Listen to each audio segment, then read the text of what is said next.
to the Holy Land, I took a special ring with me, and I wore it around my neck.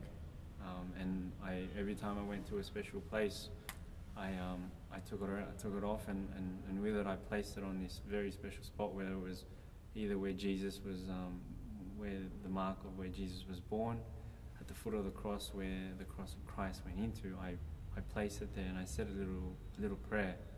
I said a prayer to Christ through Mary to help me, strengthen me in my discernment and in my next pilgrimage into life. Yeah, and a friend of mine, Gary Pinto, when we were at the Lake Galilee, he asked me, have I got this ring blessed? And I said to him, no. And we happened to be going to Cana, and we went to the chapel there, and I asked the bishop there, Bishop, will you bless this ring? And he happily took it and placed it on the altar there at Cana, and he blessed this ring for me. So you're carrying this ring with you, and you meet up with Annelise in Madrid. How did you plan to do this? You're in a strange city. It wasn't as though you could go to your favourite restaurant and set it all up. Yeah, it was funny because I'd been praying to Our Lady to help me. Even the date she'd manifested to me, she'd mentioned. One day I was praying about it, and I said, I want a special day to propose to her, something religiously symbolic in the Catholic calendar. And and I looked at the date and I said, Mary, will you help me? Will you shine a light to where Christ is pointing to for me? And it turns out that the closest date was the Feast of the Coronation, which was the day after the World Youth Day finished, which was the 22nd of August. And Annelise also, when we were there, we were going to visit some friends in London, but we wanted to visit Madrid, and she told me that there was a church there which had the statue of Our Lady of Good Success. And I found out it was about 2 train stops from where we were staying in Madrid. And so a couple of nights before World Youth Day ended, I visited the church and made sure there was a mass there at night on the 22nd. And after speaking to some Spaniards there and figuring out through my poor Spanish, there was going to be mass. And so at 8 o'clock that evening, we went there, and we celebrated mass in Spanish, of course. And after mass, we prayed the rosary, and we'd both been so tired, but I didn't want to make a commotion inside a church by proposing or anything like that. So I had to wait. So we prayed. The only thing I can think of was praying again for strength through Our Lady through the rosary. And halfway through, Annelise was getting sleepy and tired, and so was I.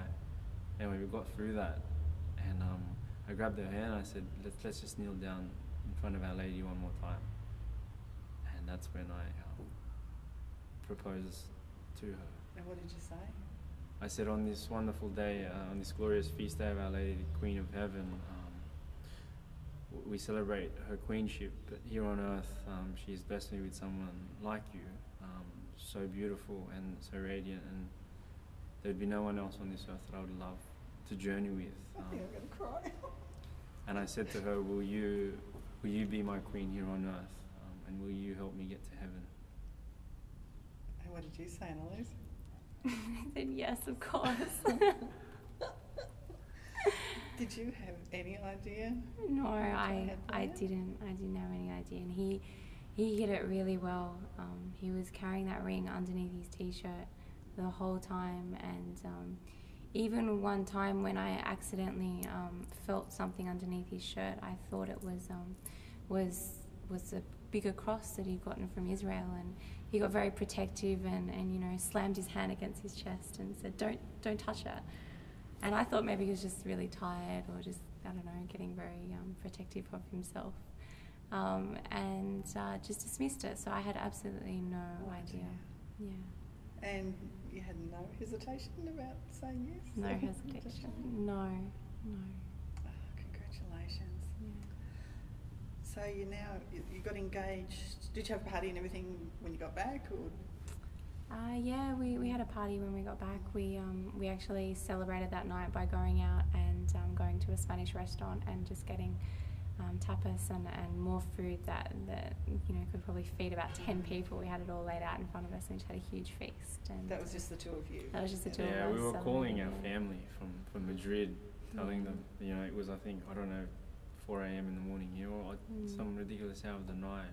And we were telling them all, we were wide awake for 4 hours and hours, and through that I managed to give her some letters I wrote when I was there, because I thought I'm never going to capture these emotions ever again. You know, a man should and will only propose once in his life, and so every day when we arrived in Jordan, I wrote to her explaining where I was every day, where the ring had gone, and instead of having to explain all of this and missing out on all the beautiful things that I noticed on a day-to-day basis, I gave her the letters and I said, with this ring accompanies these letters. And she read everywhere the ring had been, where it was blessed, what it had touched, and all the struggles that I faced, emotionally, spiritually and physically, I guess, every day of my journey leading up to my proposal. And you're getting married when? On the feast day of the Immaculate Heart of Mary, which is June 16 at St. Patrick's Cathedral at Parramatta. Is the bishop going to do the wedding, or Father Wim, or Suresh? Bishop Julian Porteous. Bishop Anthony unfortunately has a cardinal coming from Rome, so he said he would have loved to have done it, but he can't. So Bishop Julian is going to be he's doing lovely. it. Yeah. He's sweetie. So Annelise told you about this place. Yeah, this place. Yeah. So would you want me to go? Okay. Do you want me to tell you the reason why we're going to Our Lady of Good Success? Yeah. Or is it? Do you want it? Yeah, sure. Yeah. So at the beginning of the year, I had done a novena to Our Lady of Good Success, discerning my vocation in life, where Our Lady and where God wanted me to go with my life. And it just so happened that I found out that the original statue of Our Lady of Good Success was based in a church somewhere in Madrid, I didn't know where, in Spain, and had mentioned this to Jay, and Jay obviously tapped into that and went and found this statue in Madrid and decided that this is where he was going to propose. So it was quite a perfect ending. So what happened when you got to the church? When we got to the church, we were both tired. I was agonizing the whole time, stressed out. Didn't know when the right moment was. But we went to Mass, thank God, and we celebrated Mass with a Spanish bishop and priest. And after Mass, I wanted everyone to clear out of the church, and the only way to do that was to wait. And so I asked Annelise, would you pray the rosary with me? It was to strengthen me, I guess, in getting the energy and the strength to propose. Okay. Yep. No, that's okay. Yeah. Yeah, and after the rosary, even though we were both so tired, I took her hand. I said, "Will you come with me?" And we'll kneel right in front of Our Lady. And as we were about to kneel, I knelt in front of her, and I said to her, on this beautiful day, on this glorious feast day of Our Lady, where she's a celebrated Queen of Heaven, she's crowned Queen of Heaven. I have been blessed with a beautiful woman in you.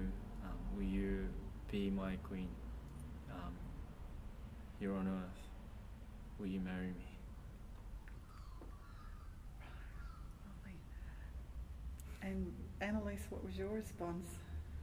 I said yes, of course. Straight away, no hesitation. And how were you feeling at that moment? It was quite surreal. I wasn't expecting it at all. I was absolutely exhausted. I'd been leading a pilgrimage for 3 weeks with one of the biggest pilgrimages that Sydney Archdiocese took, and had gotten next to no sleep every night. So I was absolutely exhausted. And when he asked me to pray the rosary after Mass, usually I'm quite willing, but at that point I was actually contemplating saying no, let's just go. I'm so tired. But something prompted me to just say this rosary, just give him this rosary. And I was like, okay, I'll say this rosary. And after every Hail Mary, I was yawning and I was lying down and I had my head in my hands and I was just falling asleep. So obviously that added to his nerves. But after that I was wide awake. And what did you do that night to celebrate?